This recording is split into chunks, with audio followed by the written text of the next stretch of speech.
Kesorotan lainnya, Saudara, Komisi Pemberantasan Korupsi atau KPK merespons pernyataan Ketua Umum PDIP Megawati Soekarnoputri yang menuding KPK tak ada kerjaan sehingga hanya mengurusi kasus Hasto Kristianto. Direktur Penyidikan KPK Asep Guntur Rahayu membantah penyidik KPK hanya berkutat menangani kasus Sekjen PDI Perjuangan Hasto Kristianto. Asep menyatakan selain kasus Hasto, saat ini KPK tengah mengusut lebih dari 100 perkara korupsi yang ditangani 20 satgas penyidikan.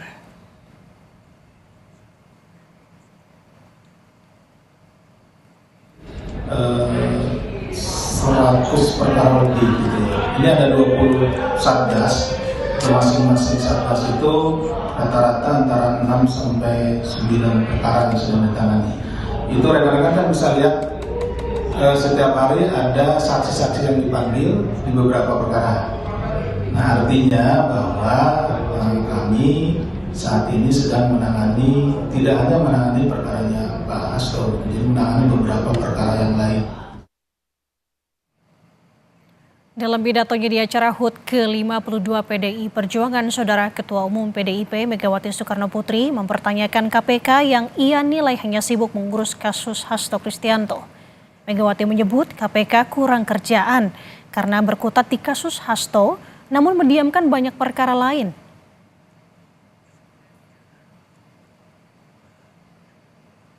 Ya KPK, aku baru pikir apa aku yo. Lo KPK, masa nggak ada kerjaan lain? Hah?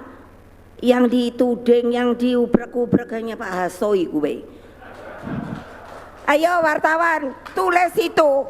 Karena sebenarnya kan banyak yang malah udah tersangka, tapi meneng we. Aku udah kalau tiap hari buka koran mungkin ada tambahan, gak ada.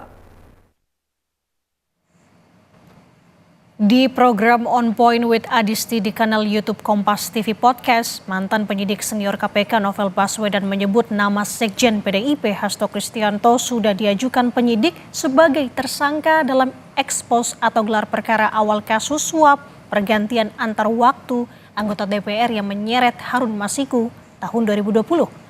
Novel juga mengungkapkan peran mantan Ketua KPK Firly Bahuri saat awal OTT terhadap Komisioner KPU Wahyu Setiawan.